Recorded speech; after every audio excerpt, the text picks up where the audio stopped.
to Music Education with Mr. Johnson. Today, I had to decide where we're going to begin as we talk about music history, and I've decided to look at an event that happened in 1959. Now, to understand the importance of this event, you have to understand first off that rock and roll at this time is not very old, so to speak. It's still in its infancy. Really, it's only been in the mainstream for about 5 years.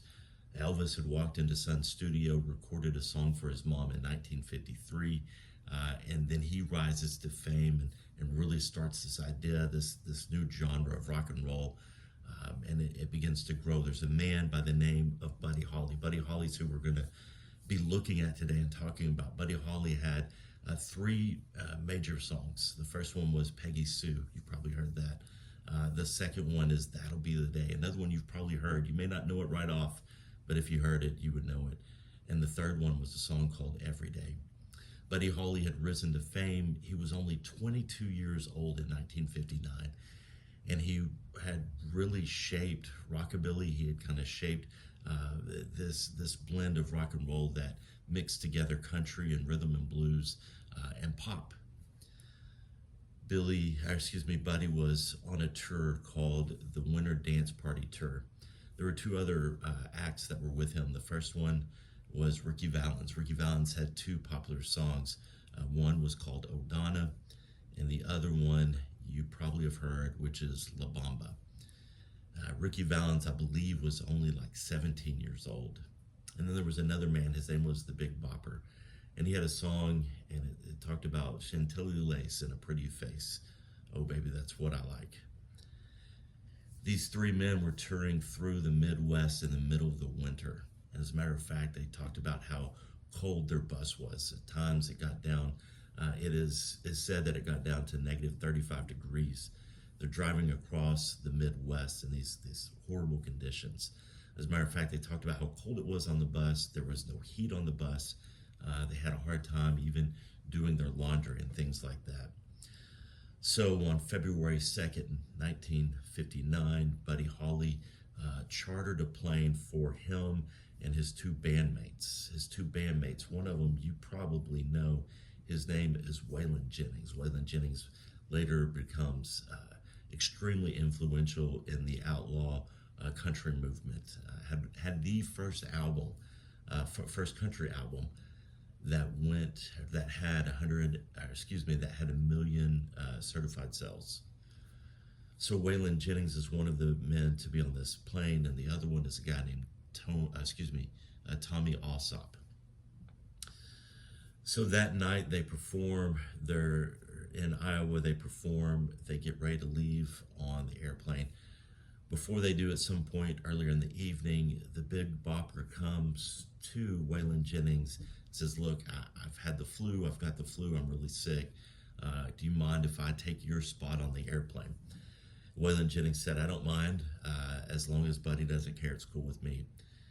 And then the legend has it, and it seems to be true, that Ritchie Valens and Tommy flipped a coin to see who would have the other seat on the airplane. Well, Ritchie Valens won in the coin toss.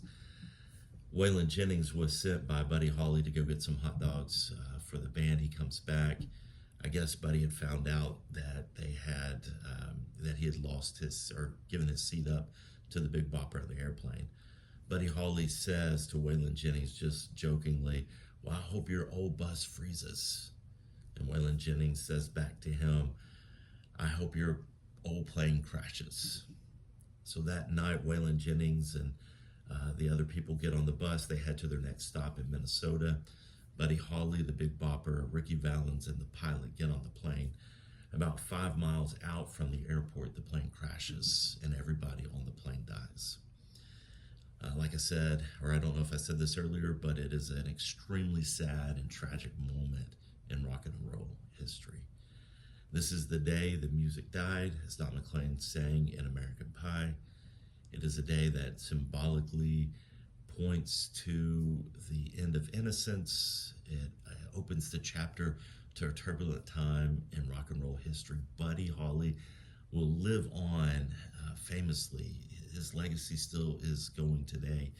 Many people record his songs. Bob Dylan, the Beatles, even people today consider Buddy Holly one of their most influential people that they emulated their lives after. It's a tragic story. But I want to tell you kind of the rest of the story, if you will. Pardon me for quoting Paul Harvey there. But Waylon Jennings, when he said to Buddy Holly, "I hope your plane crashes," that is something that he, for most of the rest of his life, he never got over.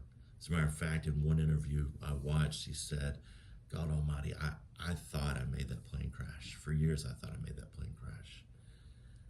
You know, it's a tragic thing what Waylon said, and he held what's called survivor's guilt for a long time. He felt guilty because he should have been on the plane. He felt guilty because of what he said to Buddy Holly before he got on the plane. He was just joking. He was just kidding. Buddy would have known that. He did know that. As a matter of fact, Buddy's the one who started the banter that kind of led to that. But it was Waylon who holds the guilt, or held the guilt, for many, many years for what he said. You know, I'm not going to use another man's grief or another man's pain to kind of teach a lesson, but I tell you what, I'll use the pain or guilt from my own life in not a very similar situation, but in a somewhat similar situation. I was in high school. I was standing in the hall of our high school. I had a backpack on my back. We had a locker. I was standing at the locker opening it. And this girl who was a friend of mine, not real close, but we were friends, she came by and she said, "Brad, get you and your big backpack out of the way." And I turned to her and I said, "Oh, your mama." And a couple of hours later, when she went home from school, she found that her mom had passed away that afternoon. She had no clue that she was sick. It was a tragic event. And for many years, it very much bothered me. Because the last words that, or not the last words I said to her, but the last words that I said before that event were things that pointed to an awful thing that happened. You know, I guess the way to look at it is this: two things. Number one, our words matter. We need to be careful with our words. They can be hurtful.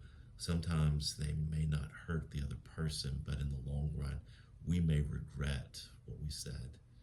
So that second part is this: don't say any words that you may regret someday later. I would have never known that just saying some simple joke to a friend would be something I would regret.